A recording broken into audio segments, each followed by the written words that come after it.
pas rare que la mort d'un proche suscite la discorde au sein d'une même famille. Et l'argent peut parfois faire commettre l'impensable à certains héritiers. Bienvenue dans Histoire de famille, votre rendez-vous quotidien sur RTL TVI.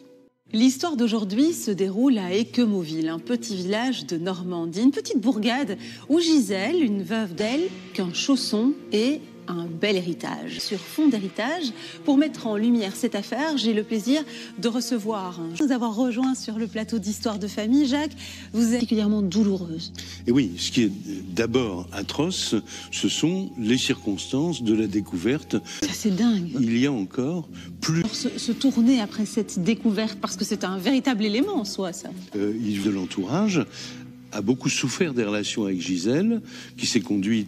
T'as de là Ghislaine et Christophe de Gisèle. Ghislaine a dîné avec... Et en plus, qu'une preuve jusqu'à ce qu'un coup de théâtre intervienne neuf, et Ghislaine contacte le chef d'enquête pour lui dire j'ai encore cet homme, un rendez-vous dans un lieu particulièrement... Les barreaux, est-ce que l'histoire s'arrête là ?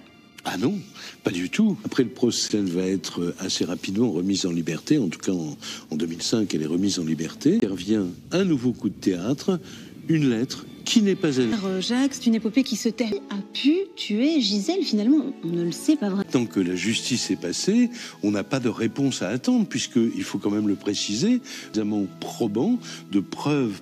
Ce sera un peu différent aujourd'hui. Ah, je classerai cette affaire dans les crimes. Pour ces dernières précisions, demain sur RTL TVI pour d'autres histoires de famille. Excellent après-midi. Merci à vous. Je vous embrasse.